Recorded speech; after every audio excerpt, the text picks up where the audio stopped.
Pertama terima kasih dulu ya buat Pak Wardana, Pak Wahyu, dan Pak Andika karena beliau ini menyempatkan waktu di tengah kesibukannya, Vi, sebagai dosen yang luar biasa di kampusnya masing-masing. Betul. Tema hari ini itu sangat luar biasa karena teman-teman itu Pak, mereka sangat menunggu karena banyak isu yang ingin ditulis sama teman-teman termasuk saya sendiri. Jadi tentang tema kemandirian energi di Indonesia selama 1 tahun pemerintahan Prabowo ini, saya pertama ingin tanya ke mungkin tentang kebijakan publik dulu Pak. Kita selaku pakar kebijakan publik yaitu jenengan gimana Pak melihat ketahanan energi Indonesia ini kan targetnya untuk swasembada energi dari pemerintah. Menurut jenengan sejauh mata memandang apakah Indonesia itu sudah melangkah ke arah yang positif untuk menuju swasembada energi? Baik, terima kasih. Pak Yudi dan teman-teman wartawan ya. Kalau dalam perspektif memang kalau berbicara energi ini menarik ya, karena semua kita lepas dari masalah ini. Nah, tetapi gini, saya pernah diundang di Kementerian ESDM berdiskusi terkait satu harga BBM, satu harga gas LPG. Nah, ini menarik. Ternyata kalau kita melihat 93% masyarakat itu memakai LPG 3 kg. Coba bayangkan 93% berarti kan hampir semua masyarakat dari kalangan menengah ke bawah sampai menengah ke atas itu memakai LPG 3 kilo. Nah, padahal itu adalah sesuatu yang disubsidi oleh pemerintah, dinikmati oleh semua gitu. Nah, kalau di data harusnya 3 kg itu kan masuk ke desil 1 sampai desil 5. Itu yang untuk menggunakan LPG 3 kg. Nah, tapi ini coba lihat, hampir semua ya desil 1 sampai desil 10 itu memakai LPG 3 kg. Nah, kalau kita melihat ini kebijakan kita ini masih belum berbasis bukti, berbasis data, berbasis evidence based policy-nya itu belum dilakukan. Maka ya untuk masalah kemandirian ini masih jauh. Nah, terus ketergantungan kita pada energi yang fosil, ya, padahal sudah semakin lama semakin tidak ada fosil itu ya. Bahkan yang mengelola ini bukan lagi Indonesia, tapi adalah negara lain, adalah energi fosil itu. Nah, yang kita pakai, listrik, ya, pakai batu bara, terus pertalite, terus BBM itu masih ketergantungannya masih. Nah, maka sebenarnya ini masih, kalau kami ya dalam perspektif kebijakan ini masih jauh, ya, masih jauh dan perlu ada pengkajian lebih dalam. Oke lah, di Jawa, Bali ini oke, Mas, tidak akan ada masalah terkait masalah energi karena support sistemnya oke. Tapi kalau di luar Jawa ini kan masih sangat minim sekali. Maka ketersediaan energi, kemandirian energi di 1 tahun pemerintahan Prabowo Gibran ini perlu ditinjau kembali, ya, karena ini dalam perspektif kebijakan masih belum terintegrasi dengan baik. Gitu. Pak Andika langsung menyinggung soal LPG. Kebetulan saya juga ingin tanya ini. Saya itu sebagai jurnalis itu tiap tahun bosen Pak, liputan tentang kelangkaan LPG. Nah itu terjawab oleh Pak Andika bahwa ternyata masyarakat kita itu masih bahkan dari lapisan yang paling bawah sampai atas itu masih menggunakan gas 3 kg. Itu sebenarnya itu apa Pak ya penyebab masyarakat itu masih ketergantungan dengan gas 3 kg? Apakah harganya yang terlalu jauh atau bagaimana dengan gas dengan ukuran yang lebih tinggi?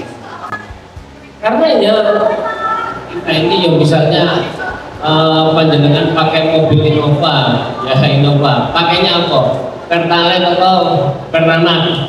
Nah ini kan menjadi ini sebuah mindset ya. Harusnya kita ini sebagai masyarakat yang misalnya sudah ini ya alhamdulillah ya pemerintah kita ini sudah memakai satu data namanya. Jadi sudah ada klasifikasi yang saya sebutkan desil 1 sampai desil 5 itu adalah kecenderungannya adalah masyarakat menengah ke bawah. Nah itu harusnya yang diprioritaskan yang memakai gas LPG 3 kilo. Nah 5 ke atas ya yang menengah ke atas itu harusnya sudah bukan yang subsidi lagi gitu. Nah bagaimana caranya sebenarnya? Nah kan orang itu mau membeli LPG itu yang terdekat, warna yang terdekat yang menjual LPG itu yang ya Pak 3 kilo. Dan terus orang-orang yang menengah ke atas ngomong ini kalau mau beli yang jauh malas gitu loh. Apalagi misalnya kalau di rumahnya ada pembantu masih oke lah. Kalau enggak kita keluarkan motor terus beli. Kalau di warung sebelah kan tinggal nenteng gitu. Nah ini salah satunya sebenarnya kemarin ada kelangkaan LPG karena kan pengen ada semua itu di satu pangkalan dan distribusinya itu lewat pangkalan-pangkalan itu. Jadi tidak ada penjualan eceran. Sebenarnya pengennya seperti itu. Nah akhirnya kan kebijakan itu dianulir kan. Prabowo tidak sudah sesuai normalnya saja. Nah, sebenarnya belum dikaji lebih dalam dan gejolaknya sudah viral. Nah ya kan Pak Prabowo itu nggak mau yang viral-viral, apalagi viralnya negatif. Itu pasti akan di take over. Tidak boleh ada yang sesuatu yang mengganggu di lapisan masyarakat. Itu sebenarnya. Nah ngomong soal energi rumah tangga, saya itu bikin ke Pak Wardana, energi rumah tangga di Indonesia itu kalau dari beberapa pemantauan itu masih ketergantungan dengan energi fosil Pak ya. Kalau jenengan itu melihat sebenarnya itu apakah cuma melalui energi fosil ini rumah tangga bisa hidup atau kalau jenengan melihat di negara-negara lain atau apa sudah ada alternatif Pak? Ya, sebetulnya kita sudah ada verifikasi ini bagus. Kalau di negara lain itu tidak sama gas. Kalau kita kan sama listrik, LPG itu fosil, listrik itu juga dari batu bara. Ada beberapa yang dari hidro. Nah, problemnya adalah agak sulit mengubah kebiasaan masyarakat untuk pindah dari menggunakan yang dari kita tahu yang digital kita nggak bisa produksi listrik 100% dari dalam negeri.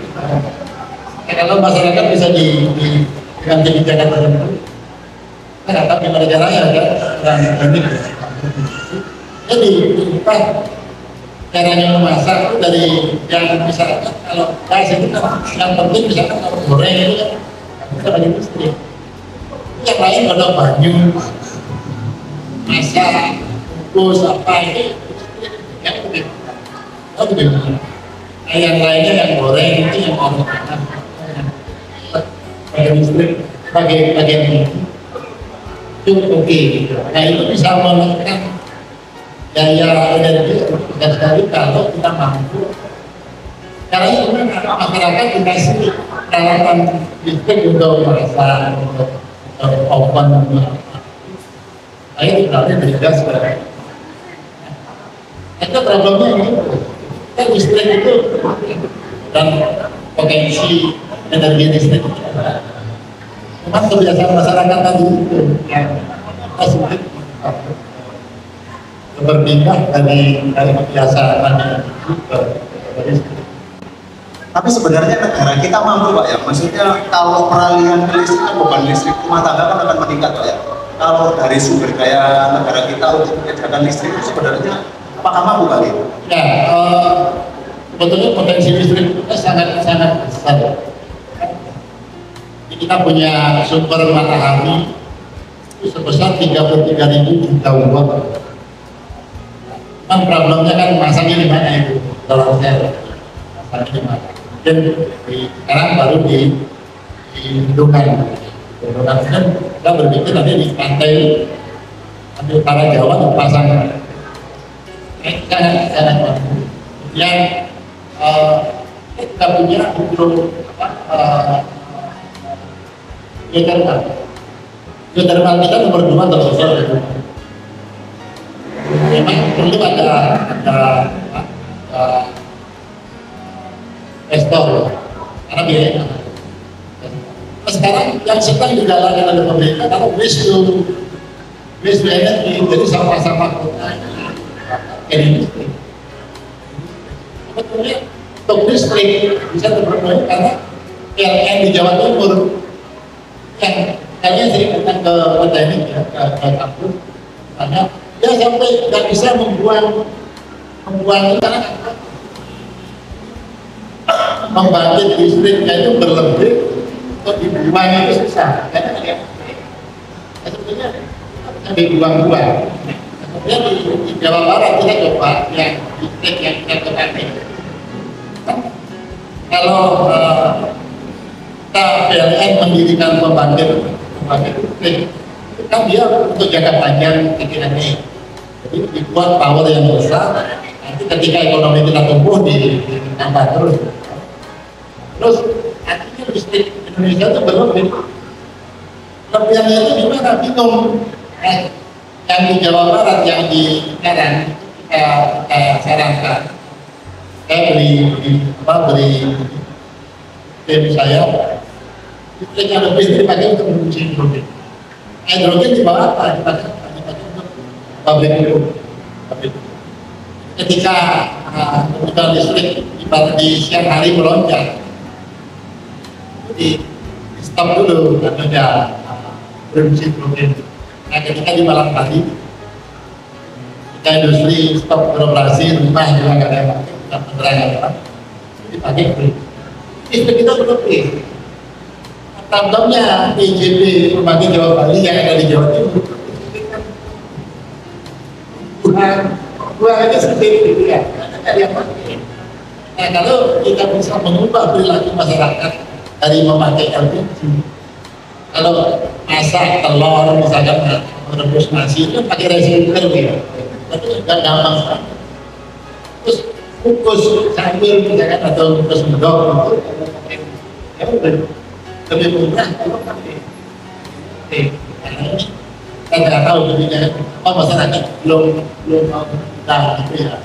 Itu saya kira satu sisi beban listrik di daya listrik di rumah tangga itu dinaikkan sedikit, masyarakat dikasih dana dan listrik, dana listrik daripada kita jadi saya punya pikiran listrik kita belum. Dan ini yang dibangun terus, pembangkit listrik untuk mengantisipasi karena konsumsi listrik per kapita di Indonesia bandingkan Amerika kita sudah berapa? Bandingkan Jepang dan Eropa kita sudah berapa? Artinya untuk menjadi negara maju seperti Jepang, apalagi seperti Amerika, kalau dengan Cina kita sudah tidak.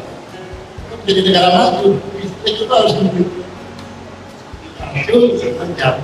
4 kali lipat dari sekarang atau 8 kali lipat untuk menjadi super power. Itu sudah itu banyak sumber, dan bisa kalau listrik kita bisa tahan energi kita sudah teratasi. Yang menjadi masalah adalah kita masih import BBM. Nah BBM kan saya kira sekarang ya kita juga akan biodiesel B50 itu sudah bisa mengurangi impor saya kira. Nanti ke depan itu etanol. Jadi etanol 20% itu sudah bisa akan menekan lagi. Jadi problemnya gimana kita mengubah kebiasaan masyarakat. Nah itu nanti saya kira beliau berdua. Tapi dari segi listrik itu saya tidak. Oke. Nah ini sekarang kita balik lagi ke pembahasan yang listrik tadi. Saya pengen tanya ke pakar ekonomi di Bapak Wahyudi. Nah kemarin kan kita tuh ada diskon listrik gitu ya Pak ya. Jadi menurut Bapak kebijakan itu sebetulnya sudah tepat atau kurang gitu ya, apalagi untuk APBN. Dan apakah langkah itu sudah aman untuk membantu perekonomian masyarakat? Terkait dengan listrik ya tadi. Jadi yang pertama, energi atau listrik ini kan sifatnya monopoli. Jadi pengelolanya dalam pasar monopoli itu salah satu untuk bisa mengoptimalkan pendapatan atau profit, bisa melakukan diskriminasi. Ini yang PLN itu termasuk yang berhasil melakukan diskriminasi. Ya. Kita dengan BPM tadi, BPM itu menurut saya belum berhasil untuk melakukan diskriminasi harga. Dan poin itu kan karena tidak syarat untuk berhasil melakukan diskriminasi harga itu kan bisa mengklasifikasikan konsumen sampai pada level delivery ke konsumen. Kalau PLN berhasil, kalau BPM itu tadi seperti yang disampaikan oleh Pak Andika tadi, kalau konteks masyarakat kita bisa memfilter ini katakanlah menengah bawah atau menengah atas isi bensin walaupun pakai Innova apa benar itu mobilnya sendiri kan, jadi sulit untuk menentukan diskon itu dalam bahasa privat itu kan bisa jadi marketing, tapi dalam bahasa struktur pasar monopoli atau yang ini jadi urusannya pemerintah itu kan sama saja seperti itu. Karena memang listrik itu kan semua hitung dengan listrik dan itu harapannya bisa dengan cara memberikan atau menurunkan subsidi listrik itu bisa mempush roda perekonomian. Nggak ada rumah tangga, nggak ada ini yang kita kan walaupun secara nasional ketercapaian atau elektrisitasnya itu kita masih belum sampai 99% di Indonesia. Ini kan sudah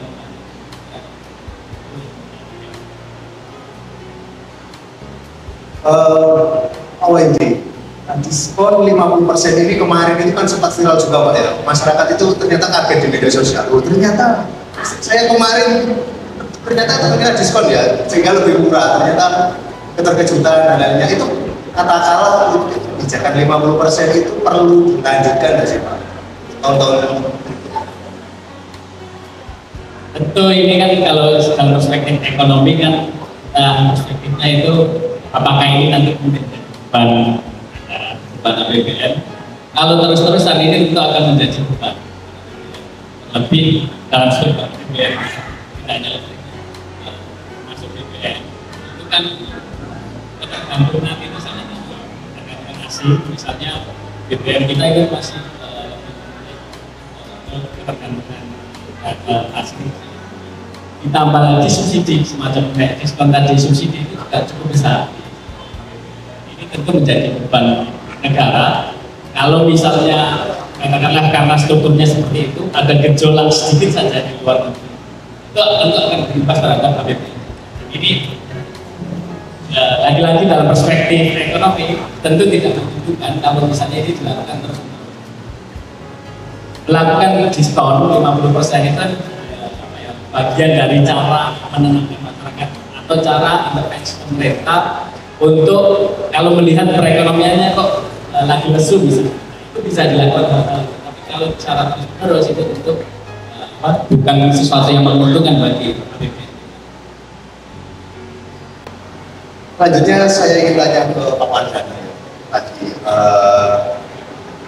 Setelah kita bahas tadi Pak ya dari energi fosil dan lainnya, sebenarnya saat ini itu yang paling menguntungkan untuk menuju swasembada energi itu dari sektor apa sih Pak, energi yang bisa mendorong pemerintah untuk sukses menuju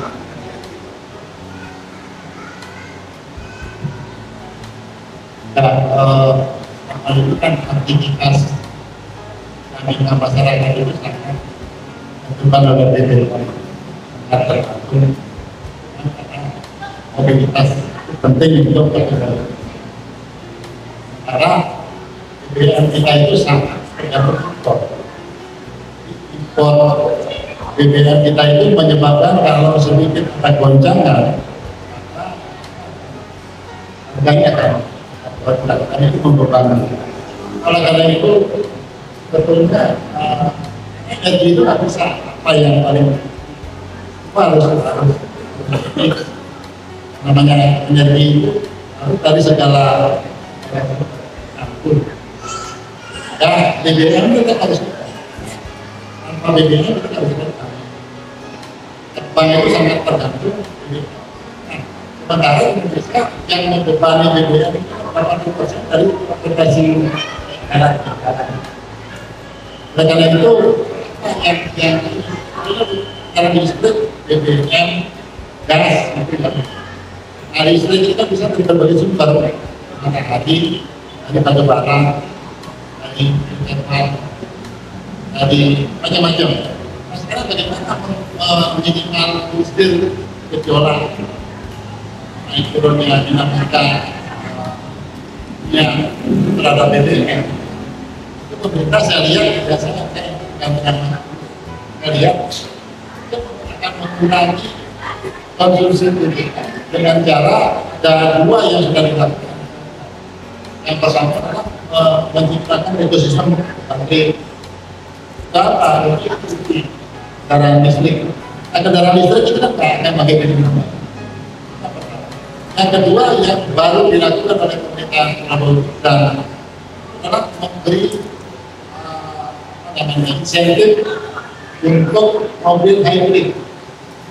Kalau baterai, kendaraan baterai, kalau bisa sepeda motor dengan baterai, kita motor dan mobil kita pakai baterai. Nah kita nggak perlu impor, nggak berkurang impornya. Kemudian sekarang kebijakan yang kedua adalah membuat mobil hybrid. Hybrid itu separuh baterai, separuh nah, itu akan ya 50%. Dan kalau kita bisa memakai, jadi semua diberi insentif supaya memakai mobil hybrid, tetap masih BBM, tapi kita sudah dengan baterai, kita berkurang 50%. Artinya kita sudah nggak akan digantung. Kalau itu berjalan, ini problemnya adalah bagaimana kita berjalan dengan cepat. Yang ada kebijakan publik dan ekonomi itu gimana? Nah, kalau itu berjalan, listrik sama hybrid, kita akan tergantung. Ekonomi yang mau bisa membangkitkan, mendukung ekonomi, energi, green, renewable energy. Nah itu kan kalau kita bisa membuat pembangkit listrik bersih untuk pusat-pusat data center itu membutuhkan energi bersih yang banyak dan itu sangat produktif. Dan saya ingin negara-negara ASEAN yang energi hijau itu kita bisa ASEAN. Jadi sebetulnya energi kita sangat dan mendukung ekonomi. APBN lain BBM karena kita fosil di itu berkurang itu diganti oleh listrik dan menyiasatinya untuk mengurangi impor yang listrik itu yang menjadi kalau pendukung. Nah, Pak Wardana tadi nyinggung soal baterai. Kebetulan saya ingin tanya juga soal nikel. Nikel di Indonesia ini kan sedang jadi hot topic ya buat nggak cuma Indonesia, ternyata luar negeri itu juga mengincar nikel di Indonesia.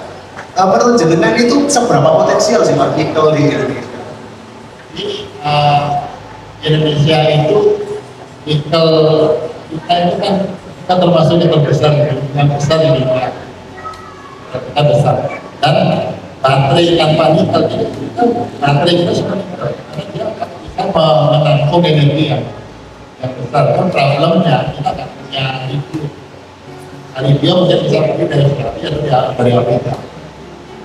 Nikel ini kalau ekosistem baterai itu sudah terbentuk ya bisa listrik yang terpakai mobil di samping mobil membangkitkan listrik itu di situ kan ketika mataharinya malam begini berhenti dari baterai orang ngecas mobil dari baterai. Pak nikel itu kenapa? Sangat penting kenapa?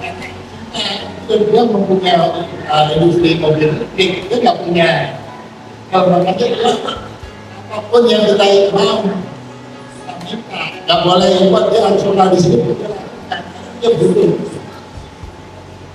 Nikel untuk mensupport, mendukung industri mobil listriknya. So dengan negara-negara Eropa juga sangat tergantung. China tergantung.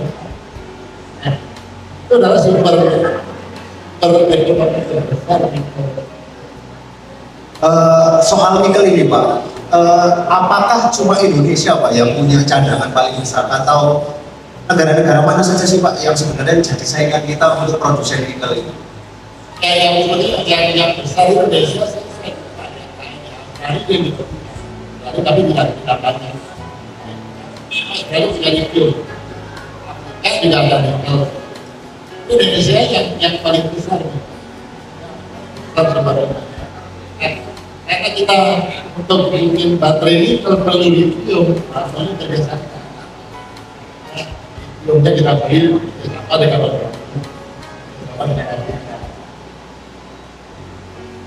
Nah, kita setelah membahas soal pernikelan ini, saya ingin balik lagi Pak soal perminyakan ya Pak. Saya ingin tanya ke Pak Wahyudi. Teman-teman ini masyarakat Indonesia ini penasaran Pak, kenapa Pertamina itu meskipun dia istilahnya kan monopoli Pak ya, tapi kok masih rugi Pak? Itu apa Pak penyebabnya kok bisa sampai terkait dengan ini memang seperti apa ya, gitu ya. Kalau PLN dulu pernah PLN dan pas waktu pemerintah itu banyak pengembangan yang ya PLN merasa BUMN ya banding Pertamina ini Pertamina ini banyak terkait tata kelolanya juga banyak yang dan 1 tahun pemerintahan Pak Prabowo pribadi. Jadi kita lihat ada upaya serius untuk berkaitan tata kelola itu. Apa? Ada orang yang diduga tanda kutip mafia itu bukan sudah ditangkap.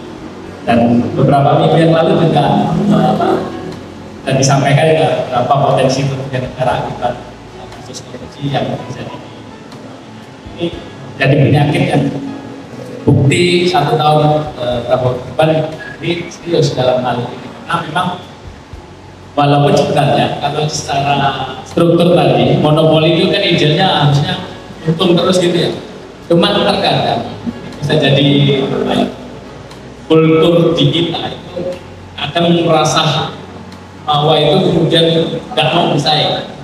Maka beberapa tahun yang lalu itu kemudian ada SPBU swasta kata-kata itu upaya sebenarnya mendorong persaingan. Walaupun saat struktur utama memang masih monopoli karena memang komposisinya kan kalau bisa Indonesia kan sekitar 80% itu masih didominasi oleh Amerika dan itu juga harus melalui Pertamina juga memang tata kelola Pertamina harus banyak efisiensi. Ternyata kasus korupsi itu selama ini juga menjadi efisiensi Pertamina juga tidak bagus. Ya. Jadi apa yang perlu saya garis bawahi dalam 1 tahun ini adalah upaya. Semoga ini ke depan memang benar-benar serius pemerintah. Jika Pertamina yang harusnya kan untung, harusnya bisa memberikan kontribusi ke negara itu bisa baik. Nah, lagi soal perminyakan, saya ingin tanya ke Pak Andika. Pak, kemarin mungkin belakangan 2 hari terakhir nih Pak, itu kan lagi rame banget soal legalisasi minyak rakyat, sumber minyak yang dikelola oleh rakyat sama Menteri favorit kita semua Pak Bahlil Lahadalia. Nah, menurut jenengan apakah sebuah langkah yang tepat Pak ya untuk kalau dulu kan sumber energi atau minyak kan dikuasai oleh negara, pemerintah memberikan ruang kepada masyarakat untuk mengelola sumber minyak. Kalau dalam undang-undang jelas kekayaan bumi itu dikuasai oleh negara untuk masyarakat, untuk rakyat. Jadi kalau kebijakan itu harus komprehensif, tidak boleh kebijakan itu sporadis parsial. Misalnya membolehkan sumur minyak dikelola oleh masyarakat, itu dasarnya apa? Nah, kalau dasar kebijakannya tidak ada, terus Menteri SDM ngomong itu nggak apa-apa, dikelola memang sebenarnya masyarakat, bukan seperti itu. Ya, maka kritik saya memang pejabat publik ini harus bisa komunikasi publik yang baik ya. Jadi bukan yang ada di pikirannya disampaikan. Nah ini menyebabkan gejolak di masyarakat. Di sana boleh, ternyata di berbagai daerah tidak boleh karena ada kebijakan yang mengikat. Ini harus dikelola oleh negara. Nah, tadi nyambung yang terkait kenapa Pertamina ini rugi terus. Direktur utamanya aja gajinya itu 1,8 M. Nah, di misalnya setahun sampai 21 M gajinya. Nah, apakah ini seimbang dengan kinerjanya? Ini kan anomali kalau menurut saya ini. Anomali sekali ya. Gajinya besar tetapi kok masih rugi, masih diinjek dari APBN ya. Defisit terus ya. Defisit padahal monopoli. Nah ini kan anomali ya nanti. Nah ini tidak bersaing. Maka kalau kita lihat di Malang sudah ada sel, ada apa itu ya, BP ya, ini harapannya benar ya, Pertamina berbenah ya, tidak kebijakannya juga tidak ya, tidak ada defisit lagi lah harapannya ya.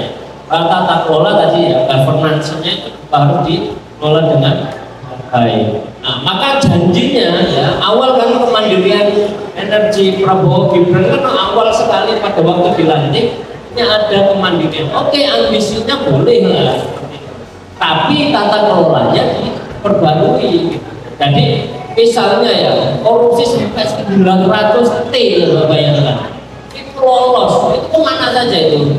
Itu uang yang nggak mungkin operator semua itu, tapi semua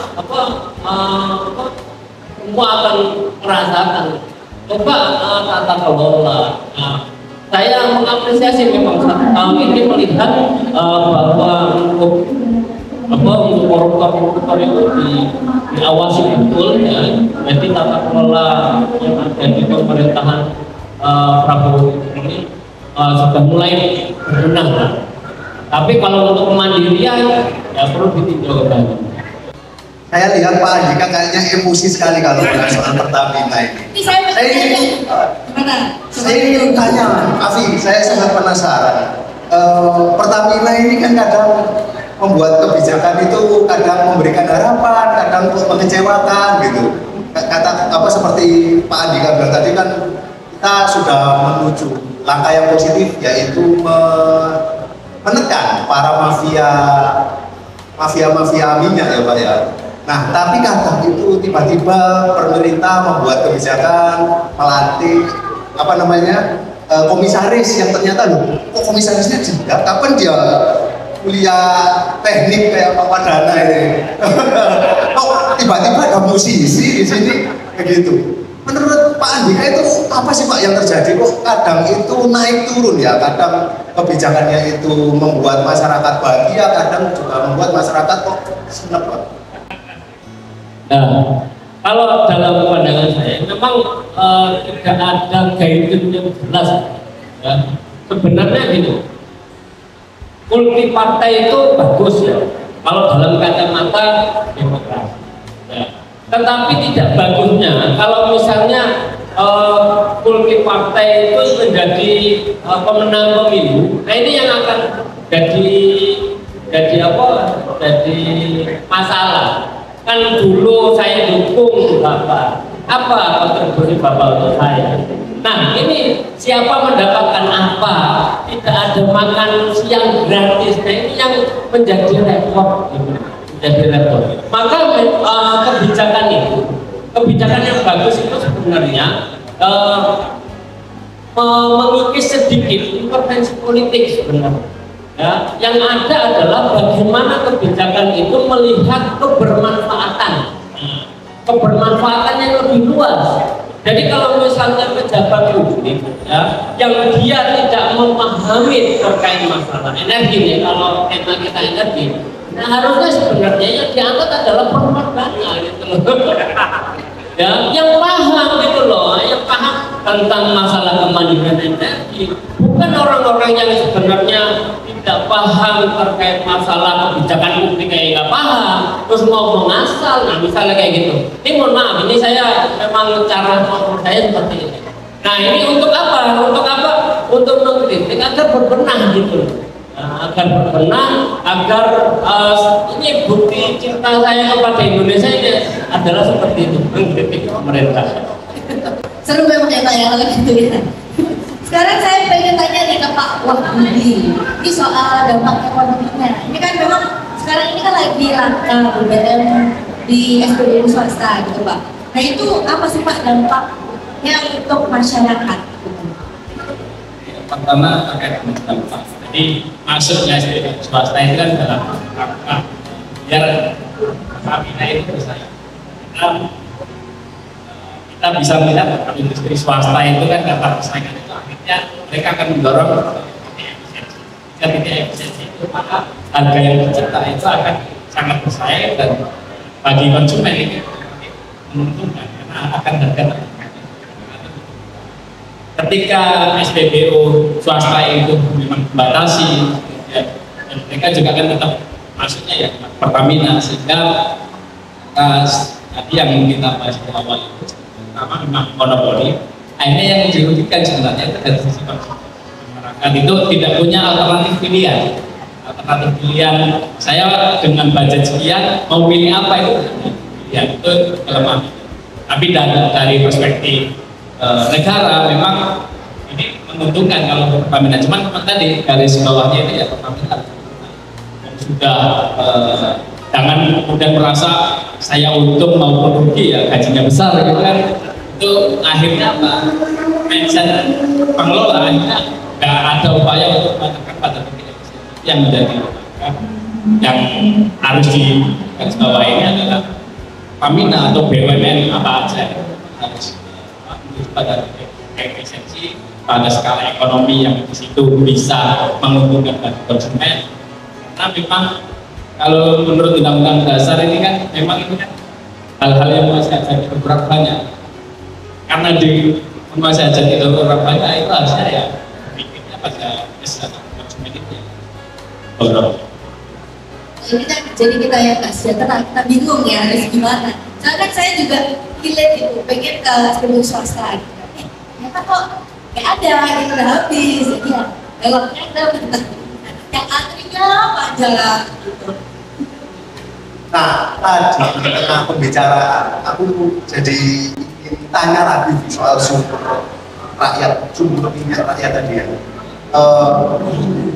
bahwa saya itu dulu itu pernah liputan Pak ke wilayah Bojonegoro, dan ternyata itu di sana masyarakatnya itu banyak banget yang punya strukturnya Pak, dan yang sangat bikin saya tercengang itu mereka kebornya pakai sepeda motor Pak, sepeda motor Supra Pak, tarik dengan dulu bisa, maksud saya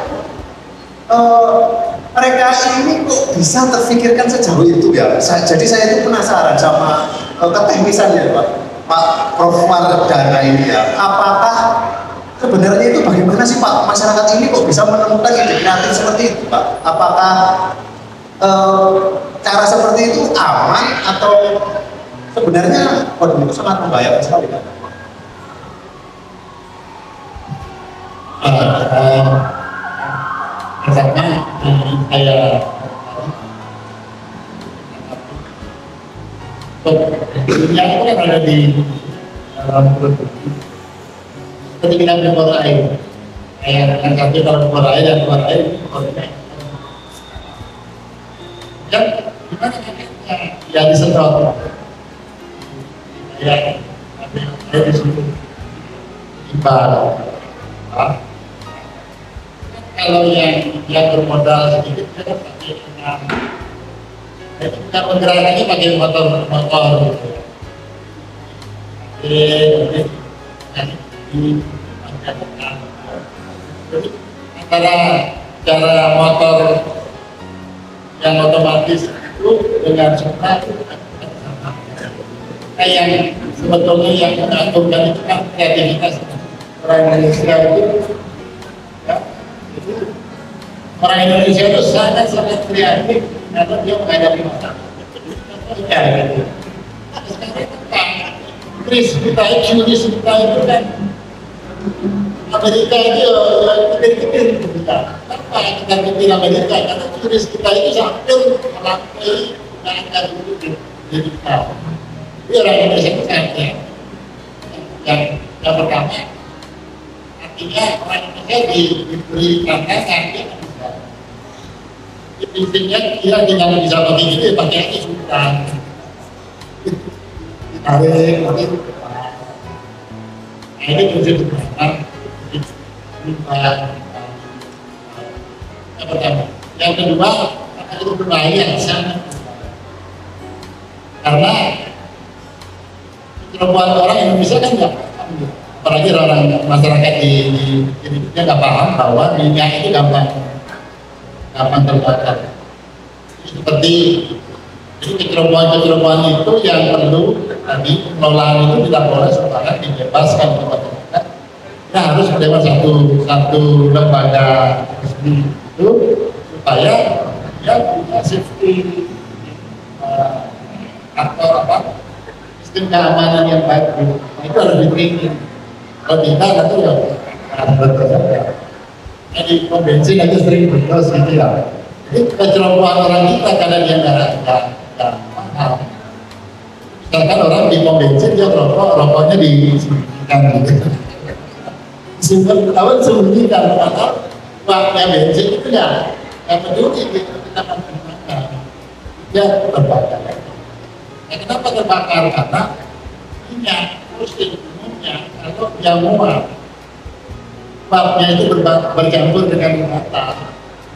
Bandingannya sekitar 1:15 udara. Babnya minyak itu 1 bagian. Itu gampang berkelompok. Ini yang tidak masyarakat membantu. Jadi di dunia itu sangat berbahaya karena panas kan. Orang itu panas. Muat itu. Jadi kalau dia muat dia bercampur dengan udara, begitu dia rasio uap yang itu berbanding 1 bagian uap berbanding 15 bagian udara. Ada orang rokok ini aja itu betul. Ini yang sangat tapi ide kreatif itu luar biasa. Pemahaman dia tentang safety perlu dipakai yang Nah, saya yang penasaran itu Prof. Karena ada banyak penambang juga di Bojonegoro. Saya lihat nggak cuma 1 atau 2. Nah, saya yang bingung itu jual kemana ya? Maksudnya mereka kan nggak punya kilang minyak, nggak punya kilang minyak, nggak bisa, nggak tahu apa proses untuk jadi pertalite pertama kan. Saya kira nggak mungkin ya mereka bisa menjadi seperti itu. Artinya ada pasarnya, itu kok bisa ya? Yang membeli itu diproses jadi apa ya? Biasanya yang pakai minyak itu kan dia begitu jadi direbus, kita diangkat, direbus apa untuk menurunkan kadar air. Kadang juga diberi sesuatu supaya subur airnya itu. Kalau sudah berjalan yang berkurang, kadar airnya berkurang, sudah sama dengan solar. Artinya siapa yang berusaha yang punya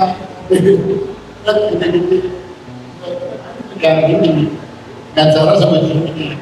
Ada banyak pembicaraan kebanyakan. Kan dijual di orang, kemudian dibeli oleh pengusaha-pengusaha yang tidak baik. Karena itu dengan dilegalkan tadi saya tentu supaya pengawasannya lebih jelas. Minyaknya itu diambil oleh Pertamina dengan harga yang masyarakatnya betul. Kalau dia ke jual pasar gelap itu kan dia di bayar dengan murah. Kalau dia ke Pertamina kan bisa dan Pertamina ya karena kualitas minyak yang diangkat itu sudah seperti minyak tanah. Ya, saja begitu. Ini yang dirugikan. Nah, Afi, aku sekarang itu kemarin waktu sebelum acara ini aku itu banyak dapat WhatsApp dari teman-teman. Nah, mereka itu nitip tanya sama para pakar ini. Nah, karena kemarin ini kan lagi ramai tentang impor minyak yang satu pintu ke Pertamina. Nah, saya itu ingin ke Pak Andika dulu. Nah, Pak Andika, menurut jenengan impor satu pintu lewat Pertamina yang menyebabkan beberapa SPBU swasta kolaps itu sebenarnya langkah yang sebenarnya efektif untuk meningkatkan pendapatan Pertamina atau sebenarnya langkah yang benar, Pak ya? Nah, ini sebenarnya nanti terkait masalah pasar ya, bebas minyak terus global dan sebagainya. Nah, kembali lagi monopoli itu, monopoli minyak itu yang dikelola oleh Pertamina. Cuma saya ini masih mengkritisi terkait masalah tata kelola itu. Governansinya di Pertamina itu perlu diperbaiki dulu. Jadi sebenarnya kalau hitungan orang normal sudah monopoli ya semua SPBU seluruh Indonesia itu ada. Kok ya rugi gitu. Dan ini kan sebenarnya apa nih? Kalau pikiran orang awam saya yang ibaratnya hitung-hitungannya masih nol gitu ya, kok bisa rugi monopoli? Kok rugi? Nah, terus apalagi ada satu pintu impor yang menyebabkan apa yang swasta itu juga kelangkaan dan lain sebagainya. Ini menurut saya kurang sehat. Kalau misalnya pengen sehat, sebenarnya kalau di luar negeri itu kan dilepas saja, dilepas di pasar bebas. Jadi kalau misalnya perusahaan negara ini tidak survive, tidak bagus tata kelolanya, maka dia akan belajar gitu, ya, dan akan bersaing. Nah, kalau misalnya sudah dimonopoli, terus tata kelolanya tidak diperbaiki dengan baik, apalagi ya, saya ini adalah pengkonsumsi bahan bakar minyak ini yang pertama. Nah, dikarenakan ada oplosan, jadinya saya ragu. Nah, akhirnya saya pengennya itu mau pertamak atau pertalite. Jadi kepercayaan saya dengan adanya oplosan seperti itu aja, saya yang orang yang teredukasi itu aja ragu, apalagi masyarakat luas. Nah, ini harapannya sih sebenarnya, harapannya bukan hanya sekedar akan membuat sebuah kebijakan agar Pertamina itu lebih menguntungkan. Nah, menguntungkan bagi siapa? Kalau tata kelolanya tidak baik, itu yang diuntungkan adalah hanya beberapa kelompok saja. Ya, tidak untuk kesemuanya, labanya tidak hanya ke negara juga gitu. Yang ada adalah disuntik terus, diinjek terus sama negara karena industri. Nah, kan biaya produksi sebenarnya bisa dihitung, ya kan Pak? Dari ekonomi, biaya produksi dihitung. Nah, terus dengan biaya yang dijualkan, nah, terus ketersediaan produksi. Nah, labanya itu kan harusnya bisa dihitung. Monopoli apa lagi? Nah, ini kok enggak gitu. Nah, 1 tahun Prabowo Gibran ya, terkait masalah ketahanan energi, itu yang pertama kali yang harus dibangun adalah tata kelola. Tata kelola governance-nya dalam pengelolaan energi itu harus baik. Itu yang pertama. Yang kedua ini mindset ya, mindset. Jadi kalau misalnya kita ini kalau belum makan nasi, nah kalau energi ini kalau kita pakai pertalite, kita pakai bensin, kita pakai pertamax itu kayaknya tidak lego. Nah, padahal banyak alternatif energi yang lain. Nah, harapannya sebenarnya pemerintah ini sudah memberikan sebuah alternatif, tetapi kepercayaan masyarakat dibangkitkan dengan apa? Ya sudah nggak tata kelola diperbaiki, orang-orang yang tidak bisa bekerja ya dengan gajinya besar itu harusnya diganti saja gitu. Nanti orang-orang yang punya kapabilitas ya seperti Prof. Tenang saja Pak Andika, jenengan tidak sendiri jadi korban. Saya pengguna Pertamax sejak 2020. Nah, untungnya teman-teman yang di Kota Malang kan bisa memilih Pak, pilih Shell atau BP. Nah, saya yang di Malang Selatan nggak ada pilihan lain Pak. Harus pakai itu kalau ingin tetap bisa jalan motornya. Nah, mungkin ada pertanyaan buat para pakar yang terbiasa. Oke, ada pertanyaan lagi mungkin kenapa kebijakan impor itu sekarang ini kan jadi ganggu dulu? Mungkin bisa dijawab sama Bapak Om. Mungkin sebelumnya yang tadi, jadi memang kan kalau dalam teorinya ternyata monopoli itu tidak selamanya. Dan contohnya yang ada ya di Indonesia ini, mungkin contoh terbaik monopoli itu tidak bukan di Indonesia. Dan teorinya memang ada catatan kapan monopoli itu tidak ya, kemudian terkait dengan efisiensinya itu mereka tidak bisa. Mereka merasa besar, mereka merasa ya tadi rugi pun, mereka tetap dapat gaji. Itu yang akhirnya inovasinya yang mendorong untuk efisiensi itu lemah. Akhirnya harga juga tinggi. Dan kemudian dengan keberadaan SPBU swasta ini sebenarnya membuat yang sebelum monopoli itu bisa menjadi oligopoli. Ketika oligopoli, kalau oligopolinya itu bersaing, maka ini akan bisa menjadi pendorong untuk titik efisiensi. Masing-masing perusahaan akan bersaing menuju titik efisiensi atau skala ekonomi yang paling rendah. Cuman ya tadi karena memang kita nggak mau kasih tadi ya bahasanya apa ini blunder, karena yang harus melalui satu pintu di Pertamina itu karena Indonesia nggak mau apa ya, kehilangan konsumen mereka. Kita bisa bayangkan misalnya kalau di Kota Malang ini misalnya semua bergeser ke SPBU swasta, itu akan tambah rugi SPBU negara ini.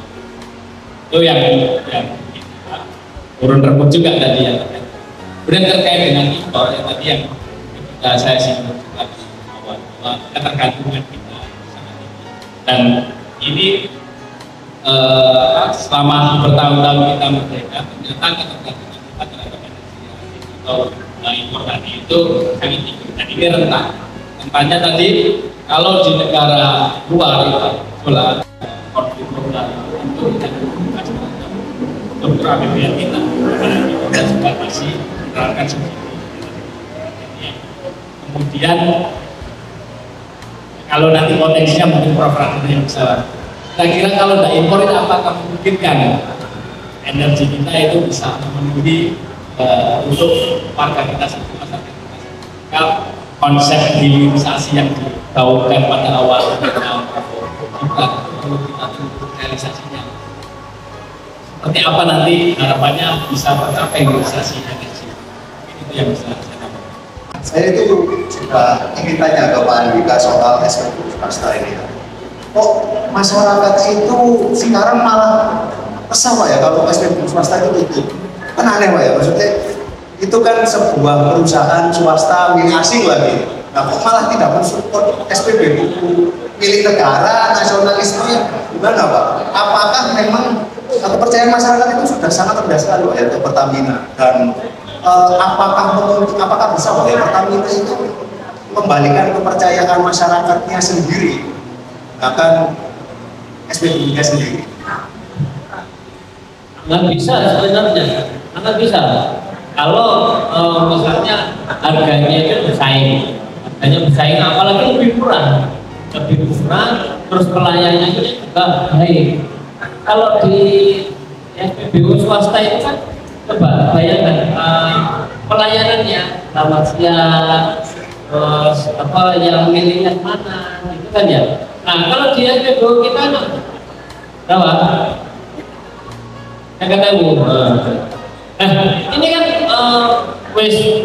misalnya isunya korupsinya dioplos ya, percayaan itu semakin turun kalau misalnya seperti itu. Coba pelayanannya bagus, tata kelolanya lebih bagus misalnya. Nah sekarang misalnya di rest area ini kan bagus-bagus itu ya, sudah ada kondisi bahan bakar, terus di samping-sampingnya ada pusat-pusat perbelanjaan. Nah itu sebenarnya salah satu daya tarik. Nah cuma pelayanannya harus lebih baik sebenarnya. Jadi operator-operator di bawah itu jangan jelas ya, jangan betul ya. Jadi pelayanannya juga pelayanan prima gitu. Nah tetapi ini sangat tidak pernah ada ya peninjauan loh. Jadi pelayanan seperti ini, bahkan ada beberapa itu kan kalau misalnya di gini-gini kan cuma ada busanya saja. Nah ini kan masyarakat jadi tambah pengawasannya, pengawasan di SPBU ini harusnya ditingkatkan juga. Apakah operator itu benar-benar jujur atau tidak? Nah, sampai ada slogan pasti pas. Nah, pasti pas ya, ini di awal-awal saja. Tapi sekarang coba, sekarang sudah terus ini dimainkan. Apa saya juga nggak paham apakah benar itu dimainkan dengan apa ini kan itu hanya keluar busanya bukan minyaknya. Nah ini kan juga menjadi pertanyaan juga. Nah kalau misalnya standarisasi pelayanannya baik ya, orang-orang yang berikutnya akan kembali ya, orang-orang itu sebenarnya masyarakat itu sebenarnya kalau misalnya dilayani dengan baik pasti akan membaik ya, berapapun harganya sebenarnya. Terus ini harganya juga kita sahabat, orangnya juga sahabat. Nah ini kan mengembalikan kepercayaannya kan agak sulit gitu. Nah di samping lagi juga kebijakannya juga tidak pro gitu. Ya tidak terus kuratif parsial. Nah ini yang kritik kami ya agar lebih berbenah, lebih baik lagi agar meningkatkan kepercayaan masyarakat Indonesia. Saya itu tadi ingin melanjutkan pertanyaannya Pak Wahyu pada Pemandana ya. Sebenarnya itu BBM kita itu kok bisa secara kualitas itu bisa kalah Pak ya daripada Shell atau BP. Dan akhirnya itu masyarakat belakangan itu banyak Pak yang beralih ke BP atau Shell. Saya itu lihat di jalan rame, saya mau nyoba kok jadi ragu kayak gitu.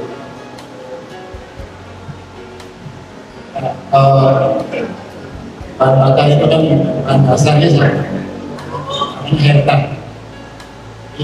Semua bahan bakar di dunia yang solid bahan dasarnya semua sama. Aditifnya itu. Jadi Misalkan tertarik ya ditambah sesuatu jadi dan yang pertama ditambah namanya kalau yang lain kajian itu yang berusaha itu punya rahasia dan itu nggak dibuka. Jadi tadi berenangnya bahan dasar sama dengan arti analitik yang berbeda, memang kualitasnya.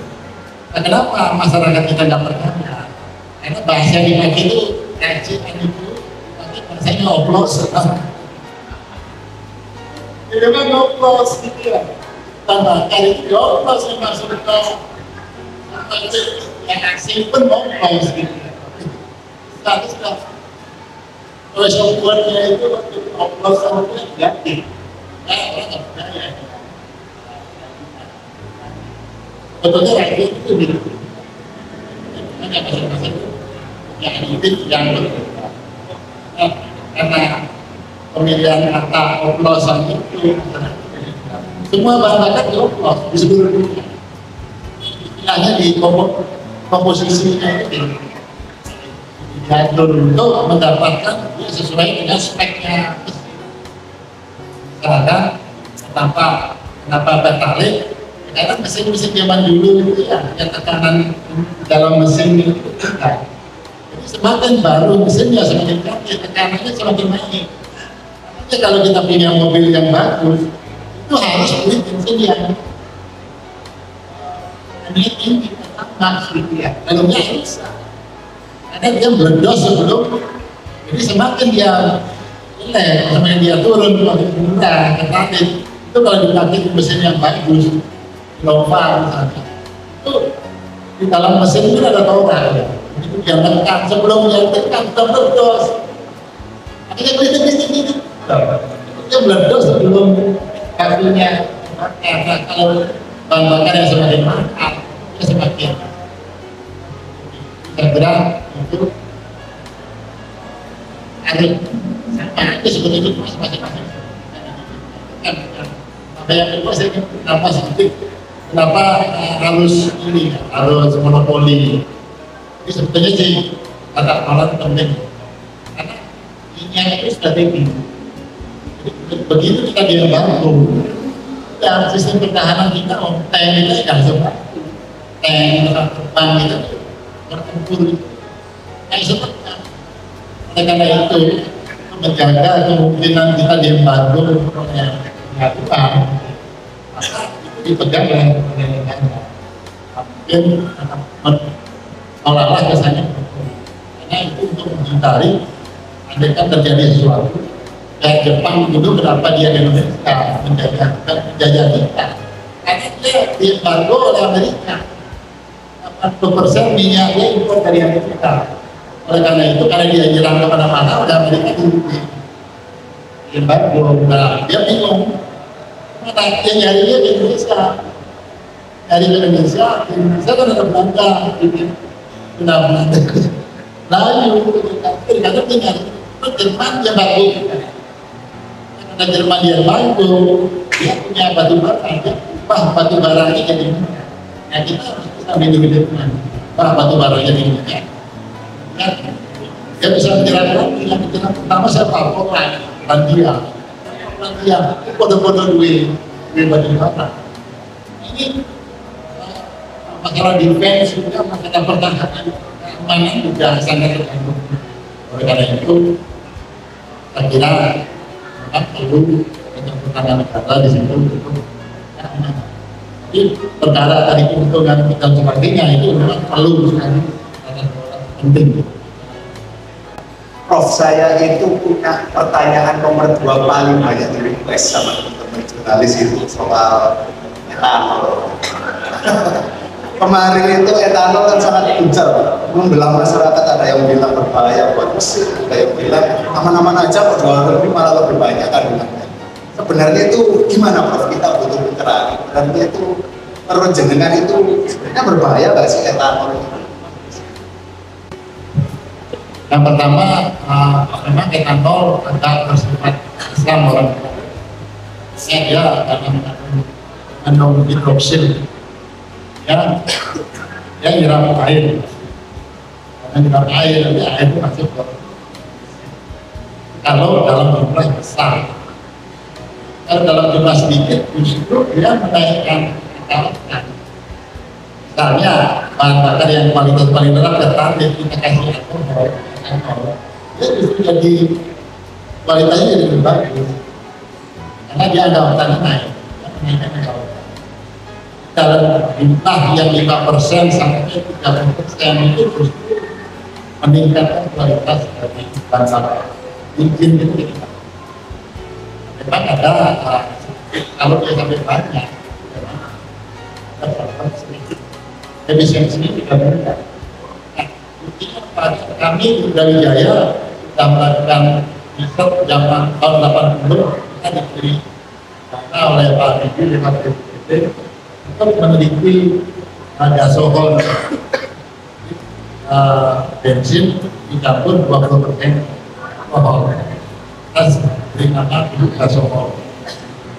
Dan itu kita coba setahun keliling-keliling Jawa.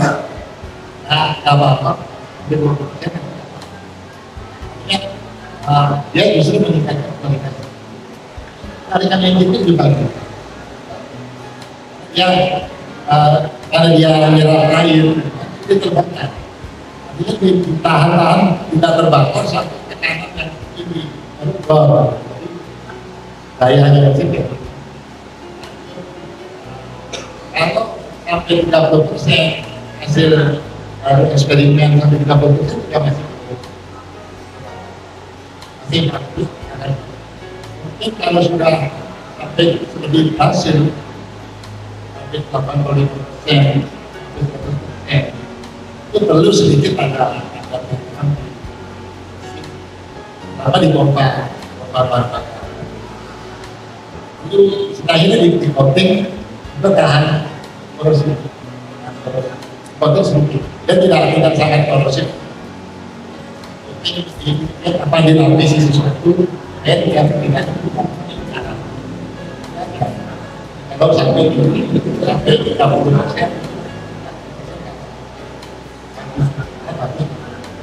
Jadi benar ya Prof ya, klaim pemerintah yang bilang tak cuma Indonesia kok yang menerapkan atau menambahkan etanol di masyarakat.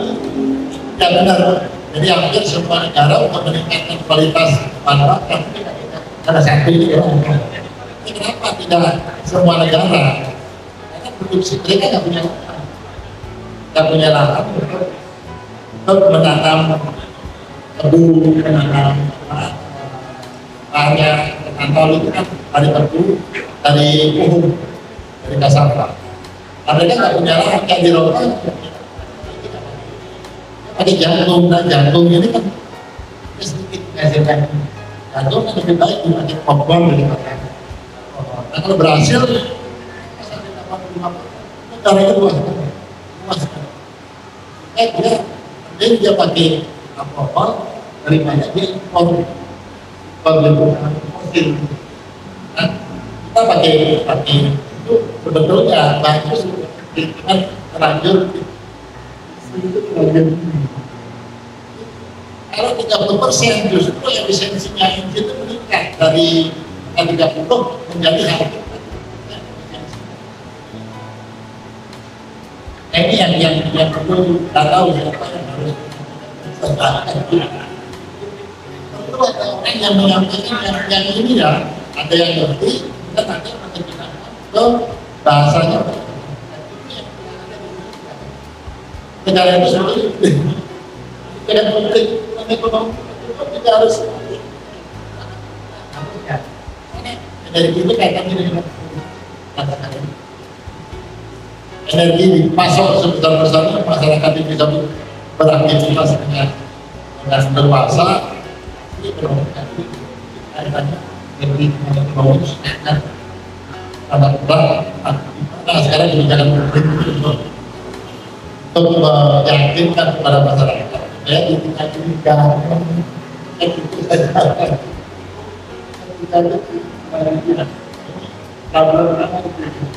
tetap bukan ini saja pada akhir atau komunikasi.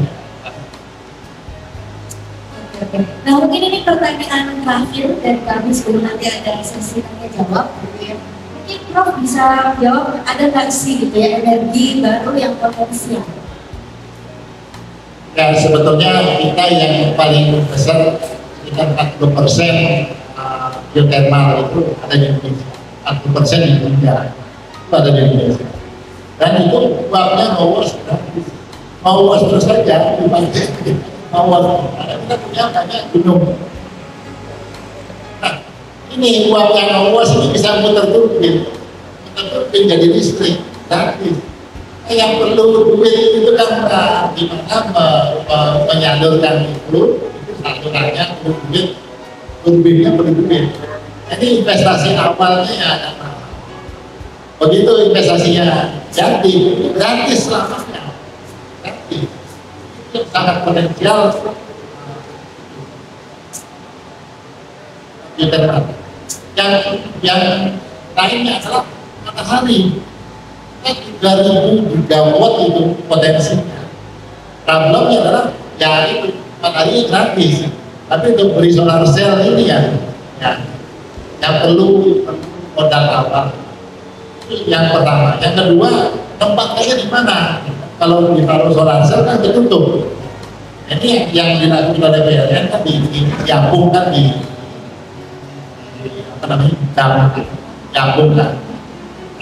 Saya kira di pantai utara itu kan bisa diapung itu panjang pantai utara kan dia tidak merasa bahan itu yang akan menjadi kekuatan kita. Kalau sungai misalkan yang dari air itu berebut sama petani pangan itu kan ketahanan pangan air mungkin nanti ketahanan pangan matahari dan geothermal ketahanan. Nah sebelum masuk ke pertanyaan Nafi, tadi itu kita ketinggalan satu pertanyaan ternyata. Tadi saya dialog sama teman-teman yang langsung datang dari Jakarta. Mereka khusus tanya nih, saya itu ingin tanya, terbaru itu kan lagi heboh juga soal saham Freeport yang Indonesia itu dapat 20%. Tapi menteri favorit kita semua, teman-teman jurnalis, Pak Bayu bilang itu bakal dikeruk sampai habis. Itu kalau Pak Andika melihat itu gimana Pak? Ini kok membuat kita jadi ketar-ketir? Ya, sebenarnya ini ya, Freeport ini menjadi bahasanya menarik karena bukan hanya sekedar terkait masalah saham, tapi masalah kepentingan juga ini. Nah, kepentingannya kepentingan pihak luar dan kepentingan nasional. Nah, yang perlu dikembalikan ini sebenarnya dulu itu ya zamannya Soekarno itu sudah ada pembagian jelas. Nah, terus kenapa kok sahamnya nasional itu semakin lama semakin kecil gitu? Sahamnya dari luar semakin besar. Nah, ini kan wilayah kita. Harusnya ada zamannya Jokowi ya, Presiden Jokowi kemarin katanya ada pengembalian MOU ya, jadi revisi MOU. Nah, itu kalau saya lihat tetap aja komposisi saham nasional kita ini sudah juga tidak tinggi gitu. Jadi terkait masalah bergaining positionnya kita juga lemah gitu. Nah, coba kita kayak masuk ke negara lain dan padahal itu adalah negara kita. Maka sebenarnya ke depan itu sebenarnya kalau kita melihat MOU itu dilihat ya, kita kan nggak tahu. Nah, ini ada satu isu, saya nggak tahu ya, ini benar atau tidak, bahwa ada beberapa pejabat kita juga punya sedikit-sedikit saham di situ gitu. Nah ini kan repot. Nah akhirnya bergaining position dari saham nasional kita ini lemah karena kan ada beberapa oknum pejabat publik yang punya juga di situ gitu.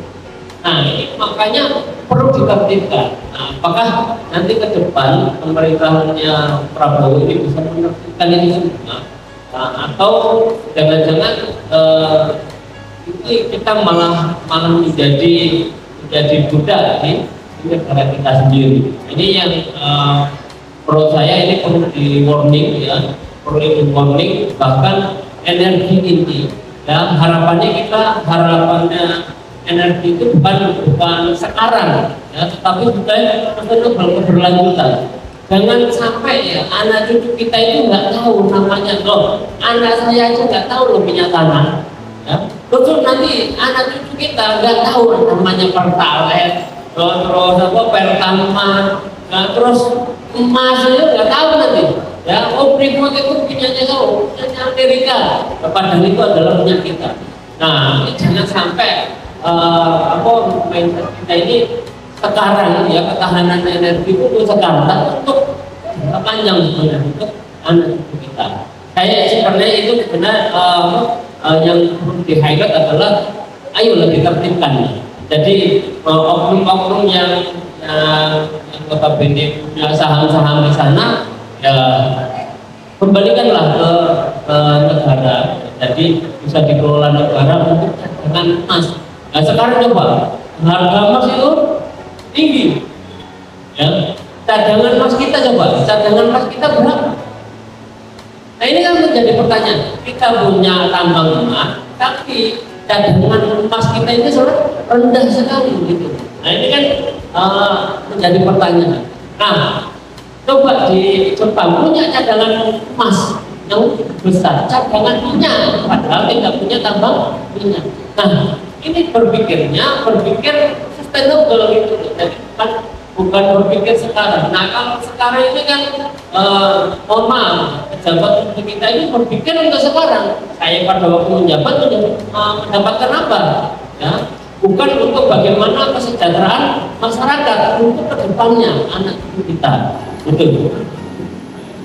Baik, luar biasa sekali ya pembahasan diskusi kali ini. Nah, sebelum sesi selanjutnya akan ada sesi tanya jawab, kita jargon dulu ya. Jargon dulu ini, teman-teman yang di sini masih ingat gak jargonnya tadi apa? Masih ingat gak? Coba ya. Kalau saya bilang energi mandiri, jawabnya Indonesia berdikari. Pakai gini ya ingatnya. Oke, sebelum sesi Q&A, kita jargon dulu. Energi mandiri, Indonesia berdikari. Kayaknya kurang semangat ya ini ya. Kurang semangat. Lagi-lagi sekali lagi ya. Kita coba. Energi mandiri, Indonesia berdikari. Oke. Nah kita buka sesi tanya jawabnya. Mungkin satu pertanyaan langsung bisa dijawab begitu ya Bapak? Mungkin kita batasi 2 pertanyaan saja ya. Boleh. Mungkin dari teman-teman di sini. Selamat malam, Prof. Dan Andika, saya Vino dari LRI Malam. Ada 3 pertanyaan. Narasumber, maksudnya satu-satu ya. Untuk Prof. Andana, soal E10 tadi, Prof. Itu kalau secara teknis, apakah itu nanti akan mengubah seluruh ekosistem perbengkelan? Tapi ini gini nih. Ketika orang berpindah dari BBM yang sekarang ke E10, apakah nanti akan mengubah cara perawatan mesin, cara memilih oli, dan semua berbagai servis yang biasa dilakukan oleh ekosistem ekonomi industri otomotif ini apakah akan berubah ketika nanti benar-benar Indonesia beralih ke E10? Kalau versinya pemerintah kan tahun 2026 wajib E10 kan. Itu untuk Prof. Andana. Untuk Pak Dekan, sebenarnya infrastruktur ekonomi kita kalau mau menuju ke E10 ini realitasnya sebenarnya seperti apa? Apakah ini benar-benar bisa akan menjadi game changer bagi ekonomi kita yang selama ini BBM kita itu kok merugi terus? Ketika nanti ada ini, apakah mungkin nggak sampai super untung tapi BIP gitu loh, Pak Dekan, minimal nggak rugi gitu? Apakah mungkin bisa terjadi seperti itu? Dan untuk Pak Andika, kan ini ada RUU energi baru terbarukan yang sedang dibahas di Dewan oleh DPR dan pemerintah. Nah, sebenarnya yang perlu ditekankan, diprioritaskan supaya undang-undang ini benar-benar bisa menjadi payung yang praktikal. Artinya baik itu Pertamina ataupun pemerintah bisa benar-benar membuat energi baru terbarukan ini terdifusi dengan sampai ke level bahkan tukang ojek aja mau pakai E10 ini. Kalau memang benar-benar E10 ini harus diwajibkan di tahun 2026 oleh pemerintah. Demikian, terima kasih. Baik, gimana ini kita tampung atau langsung jawab? Langsung saja ya. Mungkin dari Prof dulu. Nah, yang E10 tadi ya, saya kira yang namanya bahan bakar itu kita tidak tunggal. Dan sebetulnya antara racikan dari beban. Tapi ada bahan dasar yang saya sebut namanya heptan. Dan kalau ingin kualitasnya tinggi, racikannya yang seperti kita buat bikin sayur gitu ya. Kalau bikin enak, bumbunya ditambahin apa-apa. Semakin bumbunya banyak, itu semakin kualitas itu enak. Nah, salah satu bahan racikannya adalah etanol sebetulnya. Kalau ditambahin etanol, dia kualitas bahan bakar tentu naik, kualitas pembakarannya. Karena naik, mesin mobil kita, kendaraan kita jadi lebih bagus. Tarikannya ya, powernya jadi lebih bagus. Dia sebetulnya ya tidak mengedepankan. Tidak perlu, ya baik, engine kita itu bahan bakarnya walaupun diracik dengan E10, dia menjadi lebih baik. Karena hasil penelitian ya, hasil penelitian saya, angka oktannya naik. Kalau angka oktannya naik, engine itu lebih efisien, powernya naik. Dia nggak akan lupa. Tetap aja bengkel ya paus, mesin dia itu aja. Tidak ada pada apa. Ya, tadi tambah.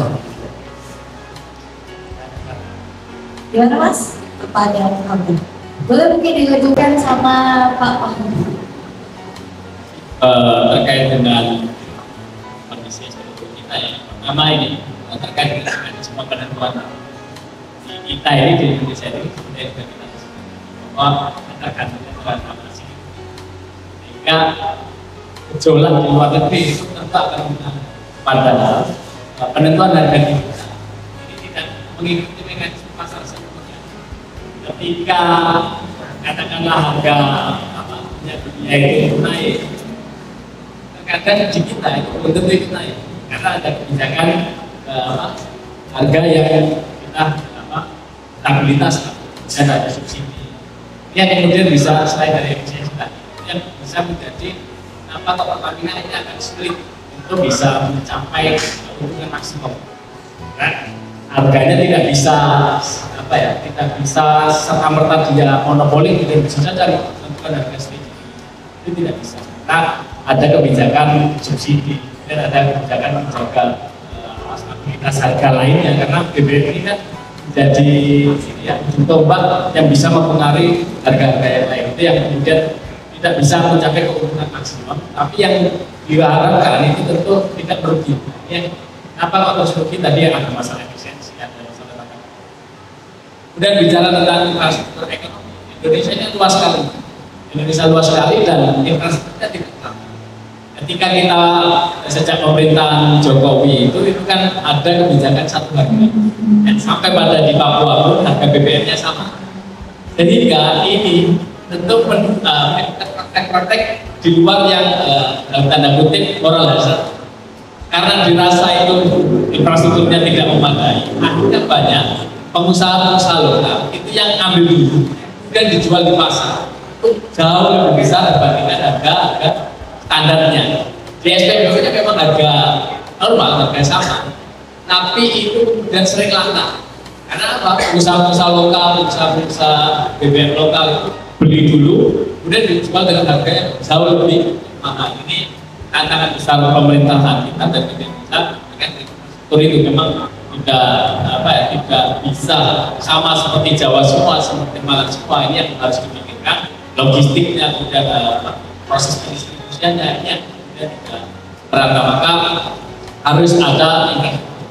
Nah dari sini untuk pembangunan infrastruktur itu cara tadi terkait dengan energi terbarukan itu Kita memang harus ada ruang-ruang investasi yang didatangkan di kita di Indonesia. Dan tentu untuk mendorong energi terbarukan itu kan harus ada insentif fiskal.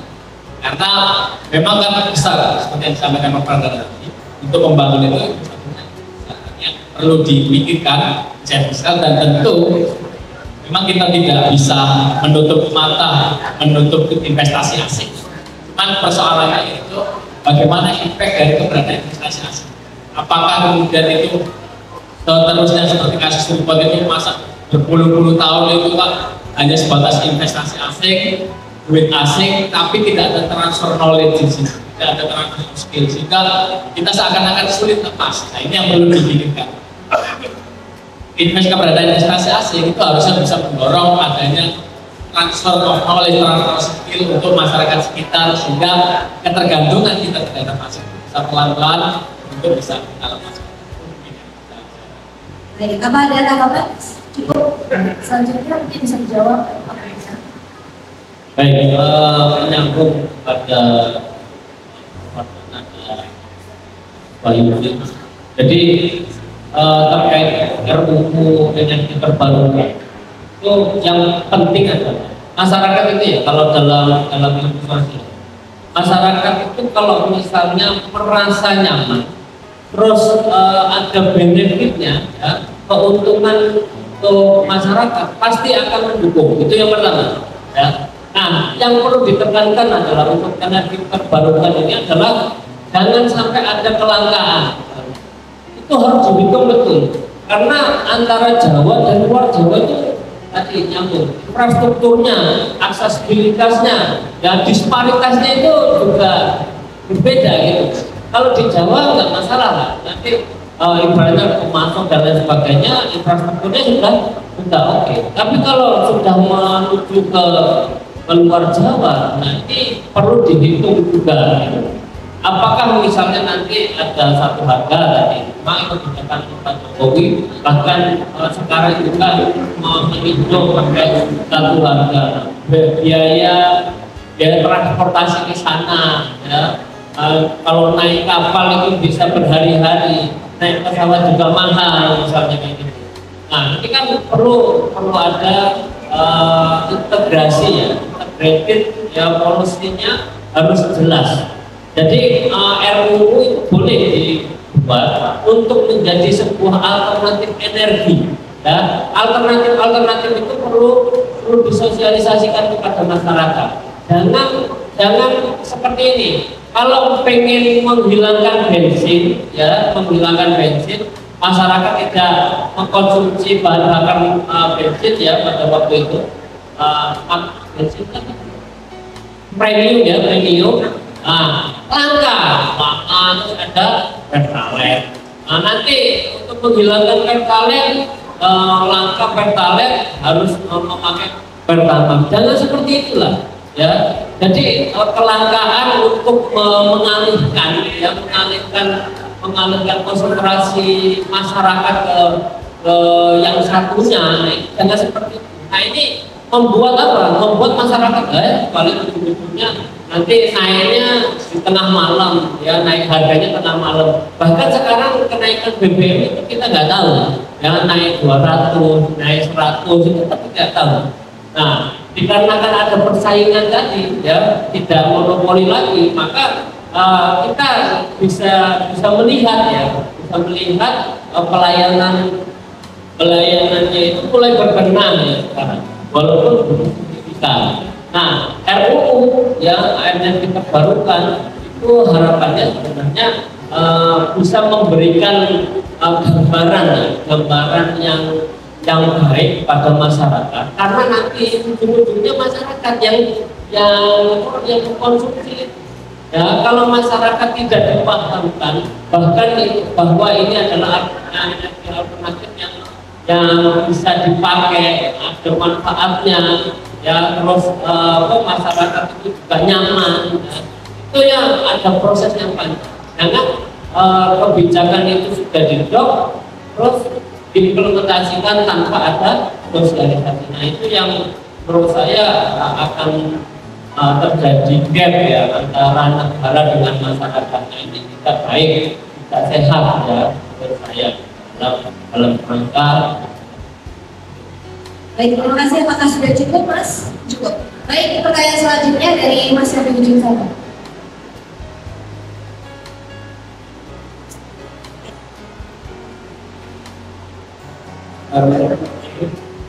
Pak, saya mau tanya kepada para pakar ya, Pak.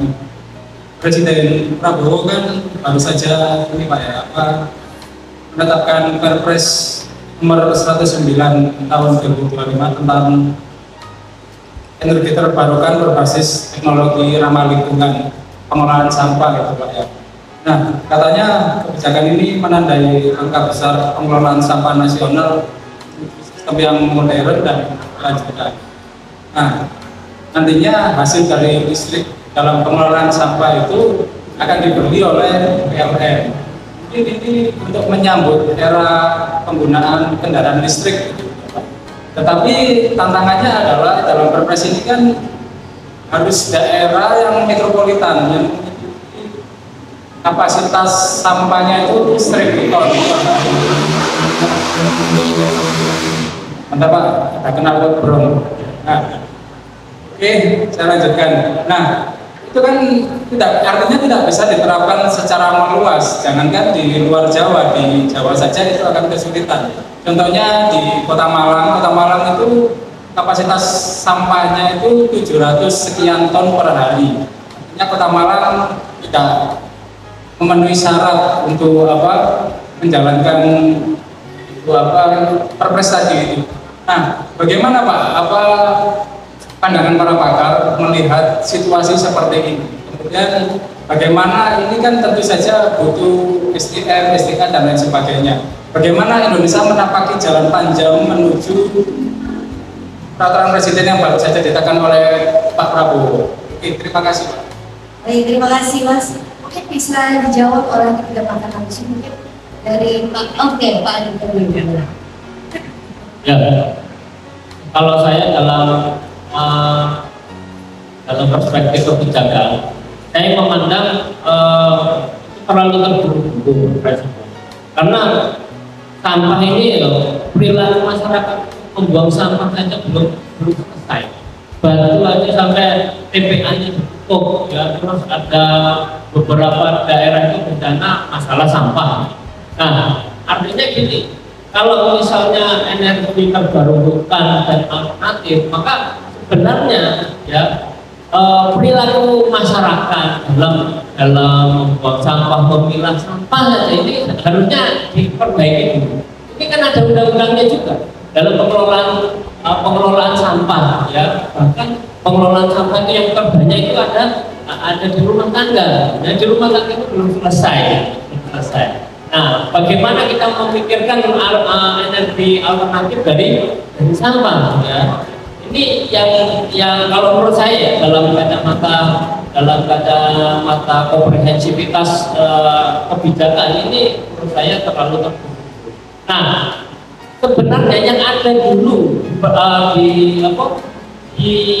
ditata lagi gitu ya, ditata lagi, jangan membuat kebijakan yang sebenarnya infrastruktur kebijakan itu maksudnya adalah fondasi kebijakan ya, untuk implementasi kebijakan itu belum siap gitu ya, masih ada gap ya, belum siap di sini. Nah, terus bagaimana mau mengimplementasikan itu gitu? Tadi sudah datanya jelas, volume sampah nggak semuanya jadi energi ya kan, pasti harus ada dipilah lagi gitu. Nah, maka kalau dalam perspektif saya ini saya terlalu terburu-buru itu ya, perlu ada kajian. Maka sebenarnya kalau dalam tahapan kebijakan itu ada formulasinya ya, formulasi itu ada evidennya ya, maka ada evidence based policy itu dalam formulasi kebijakannya. Nah, apakah kebijakan ini diproyeksikan bisa diimplementasikan atau tidak? Bukan hanya mengeluarkan, keluarkan undang-undang, keluarkan perpres, keluarkan permen. Nah, sedangkan infrastruktur kebijakannya belum siap. Nah, ini masalah lagi gitu. Bukan menyelesaikan masalah, tapi timbul masalah baru.